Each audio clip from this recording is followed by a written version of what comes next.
जय जगन्नाथ। बलभद्र जगन्नाथ सुभद्रांच सुदर्शन दारु ब्रह्म स्वरूपाय चतुर्धामूर्तये नमः।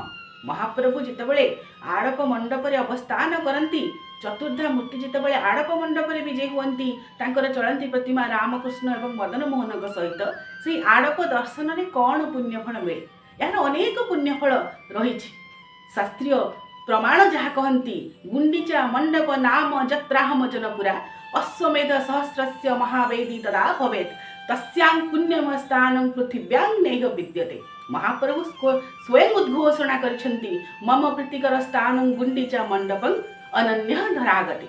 महाप्रभुंकर स्वयं प्रीतिकर स्थान हेउछि से आड़प मंडप, गुंडीचा मंडप, गुंडीचा बेदी, जहाँ को शास्त्र मानंकरे मध्य यज्ञ बेदी, महावेदी, आड़प बेदी, अंतर्वेदी बोली मध्य कहा जाइछि। स्वयं चतुर्धा मूर्ति एहिठारे ही सर्वप्रथमे प्रतिष्ठित होइथिले अनंत महाराणा, जहाँ को देवशिल्पी विश्वकर्मांकर स्वरूप बोली मध्य कहा जाए। तापरे से जाइथिले श्रीमंदिर को महाप्रभु इंद्रद्युम्न रथरे बसाई ठाकुर मानू नहीं जाइथिले बड़ देउल को, जहाँ एवं वर्तमान आम श्रीमंदिर बोली कहूचे। तेबे आड़प बेदी रे ठाकुर मानकर अवस्थान समय रे जो माने दर्शन करती से माने चारि पुरुषार्थ लाभ करती, धर्म अर्थ काम मोक्ष तत्सहित विविध प्रकार मुक्ति फलप्रद ये आड़प दर्शन। जेपरी भाव में आम जाचे ठाकुर मैंने जितेबाला आड़प मंडप को जाती ताकू आड़प विजय बोली कह जाए, ताकू जो डोरी लगी थाए ताकू कह जाए आड़प डोरी, एवं मंडप उपर जितेबाला अवस्थान करती ताकू आड़प मंडपर विजय बोली कह जाए, एवं दर्शन कह जाए आड़प दर्शन। सेपरी महाप्रभु मानक जितेबाला अभड़ा लगी हुए आड़प मंडपरे ताहा हेउछि आड़प अभड़ा। एटी सबकि आडंबरपूर्ण, कारण यह महाप्रभुंकर जन्मस्थान, जन्मवेदी, आद्य प्रतिष्ठित ही स्थल नृसिंहंकर क्षेत्र। नृसिंह हेउछन्ति क्षेत्रर क्षेत्रपाल। तेबे जदिओ कहा जाइछि महाप्रभु जितेबाला जन्मवेदी जाइछन्ति श्रीमंदिर को, ताहा तांकर कर्मवेदी पालटि जाइछि। यह हेउछि जन्मवेदी। वर्षकरे थरे कथा देइथिले जेमिति हेले आसीबे रानी गुंडीचा एवं राजा इंद्रद्युम्न को देखा करबा पाई। सेही कथा को रक्षा करी, सेही कथा को अंगीकार करी महाप्रभु आषाढ़ मास शुक्ल पक्ष पुष्या नक्षत्र युक्त द्वितीया तिथि रे स्वयं रथरे विजय होई आड़प मंडप को आसंती गुंडीचा मांग पाखकु।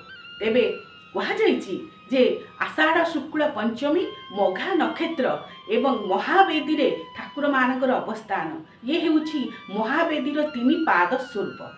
ता सहित जदि इंद्रद्युम्न पुष्करणी रे स्नान करी यज्ञ नृसिंह पाखरे संकल्प करा जाए ताहा महावेदीर चतुर्पाद स्वरूप। ए चतुर्पाद बा चतुर्योग हेउछि पवित्रतम, कारण पवित्रतम पाखरे समर्पित यही पवित्र आड़प दर्शन हेउछि अतीव पुण्यप्रद एवं पितृपुरुष मानक पाई मध्य यह हेउछि अतीव मुक्ति मुख्यकारी। एवं यही सबू जो फल प्रदान करे आड़प दर्शन, ताहा मनुष्य जितेबाला महाप्रभु को संदर्शन करिथाए से आड़प बेदी रे सते जेपरि से भावपूर्ण हो जाए, धन्य हो जाए। एवं वन जागरण व्रत मध्य पालन करा जाए। आषाढ़ शुक्ल द्वितीय रे जितेबाला ठाकुर माने रथरे विजय करती, सेपटे शरधा बाली रे इंद्रद्युम्न पुष्करिणी रे स्नान करी जो माने व्रताचारी से माने वन जागरण व्रत पालन करती, यज्ञ नृसिंह पाखरे संकल्प करती एवं दीर्घ 9 दिन व्यापी वन जागरण व्रत ठाकुर मानक उद्देश्य पालन करती, जहाँकि अतीव पुण्य फलकारी। तेणु महाप्रभुंकर आड़प दर्शन बा यज्ञ वेद ठाकुर मान जितेबाला अवस्थान करिसेंति ताहांकर दर्शन अतीव पुण्यप्रद। जय जगन्नाथ, जय जगन्नाथ, जय जगन्नाथ।